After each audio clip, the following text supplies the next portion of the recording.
Namaste. So in our last story, we left off with Shiva being just absolutely shaken to the core with grief at the death of his beloved Sati, and going off and just retreating, hiding from everyone. And this demon, whose name was Tarakasura, this demon Taraka decided that it was time to claim his piece of the pie. And so he starts just being a total jerk.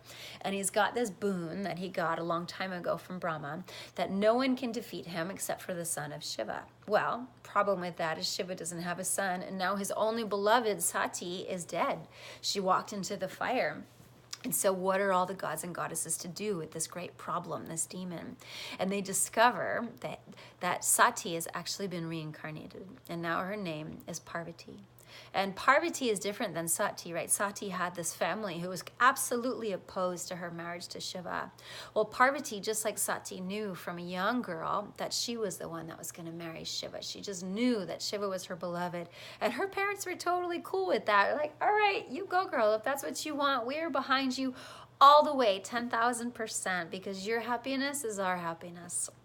And so that one day when the knock comes at the door and there's all the gods and goddesses who say, hey, we need your kid right now. She's not a kid anymore. Now she's a grown woman. They say, we need Parvati because it's time for her to go marry Shiva. And they're thinking they bring this beautiful woman, bring her in front of Shiva, and he'll snap out of his funk immediately. They'll make a baby and the world will be saved. No problem. And so they bring Parvati to where Shiva is sitting there so deep in his grief meditation. And of course, he's so deep, even she can't pull him out. Even this lovely, gracious, beautiful woman who is so in love with him, he doesn't even open his eyes for her. But she doesn't care because she loves him whether his eyes are closed or whether his eyes are open. It's pretty amazing. Her love is so unconditional. He doesn't even have to speak, and she loves him. He doesn't even have to move, and she loves him. I mean, you think about all the conditions that we put on the people that we love. Like, yeah, I love you if you love me back like this and like that and like that. And we have this whole list, and I know I'm totally guilty of it too. But she doesn't have a list of like that at all.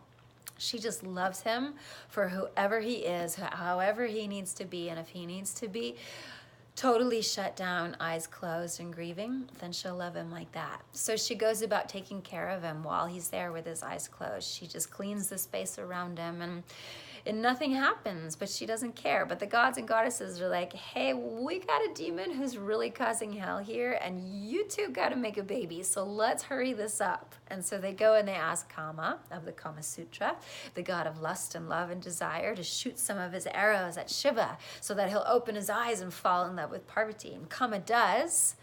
Shiva opens his eyes. He sees this beautiful woman. He's stirred by lust and love, and he just thinks, oh, all of a sudden he feels all this happiness come flooding back to him. And then he thinks, no, I can't do that. I'm supposed to be sad. My love is dead. Who is? I don't even know who this woman is in front of me. And he runs away even farther. Now he's gone, gone, gone. Nobody can find him. So what does Parvati do? She plops herself right down in that same seat that Shiva was in, and she closes her eyes and she meditates on love. She meditates on his beautiful face, on how she loves him no matter what, how beautiful he looked even in his sadness, how she would do anything for him. Now, mind you, Shiva is not some other being in this story that's not you. Like all the parts of this story are you. So what if Parvati was you?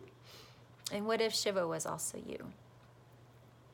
And what if Shiva represented a deeper you, right? The pure consciousness of you, your soul maybe, if you like that word. So think of it like that. And so Parvati sits down and she's meditating on that.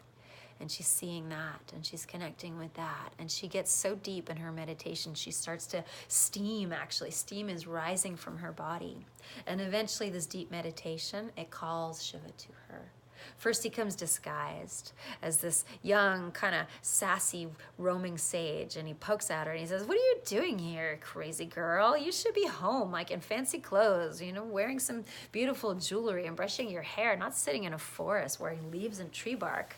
And she tells him what she's doing. She says, well, I'm calling back my Shiva. I'm meditating on my love for Shiva. And he laughs. He's like, that dirty old guy? Come on, get out of here. And she loses it. She says, how dare you? Nobody talks about Mahadev like that. He is the greatest being on this Earth and all the planets and Earths beyond.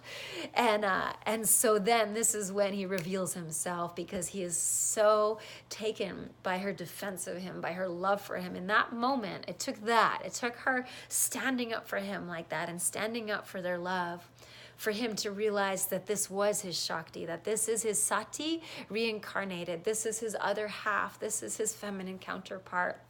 And so the two get together. They do make that baby after all. They make sweet love for thousands of years in total, complete ecstasy. They make a baby. The baby's name is Skanda. And Skanda becomes the god of war, riding a peacock. And he's the one who defeats the demon, Tarakasura, and saves the world. Love saves the world, as it always does. Namaste.